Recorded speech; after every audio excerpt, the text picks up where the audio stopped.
different poems that I was going to do. So I think we'll do, I'll save this one just in case kids do come in. We'll do one called A Hieroglyph of Thought. Now, a lot of people have read sonnets in their life and probably haven't liked them much. But, you know, if you read them long enough, you start to like them. They're just like a fine scotch. You eventually get to like the bite.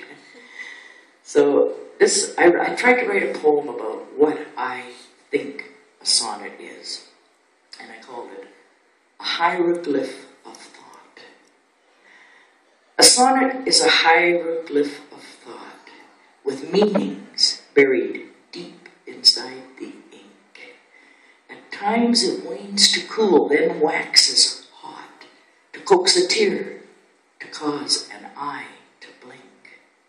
A ghostly image hazing in and out, a house of mirrors, fiction bending truth, a whisper hidden in a blatant shout, a bitter vetch mixed in a sweet vermouth. The words that now are dried upon the line still resonate and sound within the mind.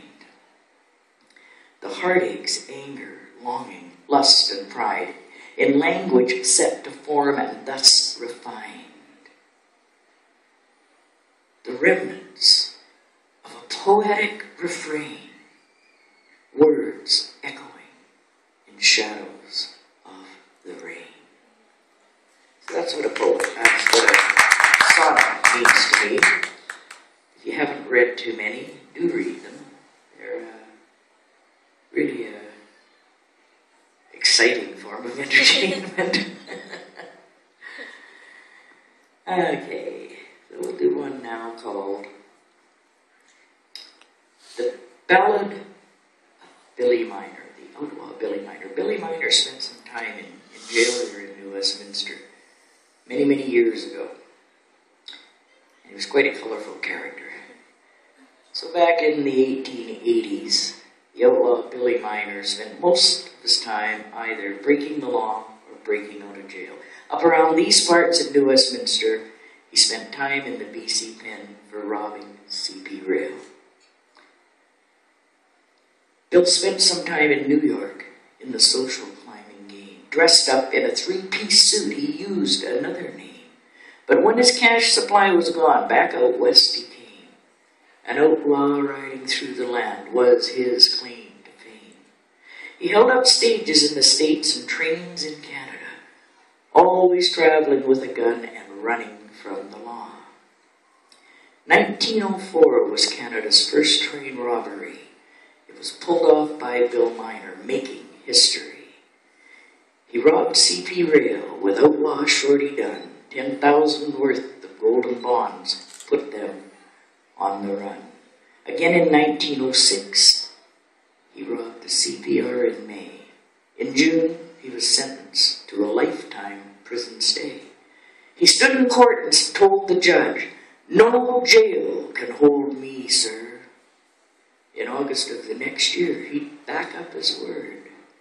He broke out of the BC pen in 1907, was back in jail in Georgia by spring 1911. He busted out of Georgia pen 2 more times, and then, in this life here on earth, he never escaped again.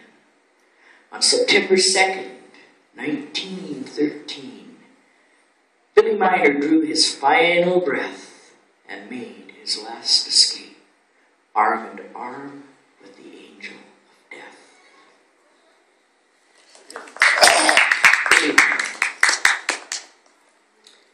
So we'll do a ink stain in the rain. The cold wind rapes and scrapes the soft, supple satin drapes in the cave of evening shade. Under gunmetal sky, cracked, splintered, and dry, we played our tragic masquerade. On the mantle of doom and foreboding gloom, we reached for this feeling we're chasing. We can't quite grasp enough of it, just a quick silver touch of it. This dream daughter time is erasing. Then I feel your heart slip, so I tighten my grip on the trembling lip of the storm. Your body's a river, a fast-running shiver, and I can't seem to keep myself warm. Engulfed by the ocean and fading emotion, you let go of my hand. Tide sweeps you away, but bids my heart stay. Nothing is as we planned.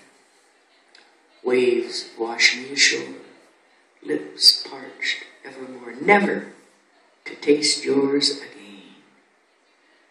Love letters and pain left out in the rain became a faded ink stain.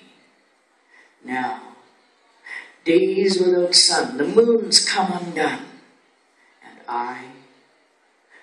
I've become the rain.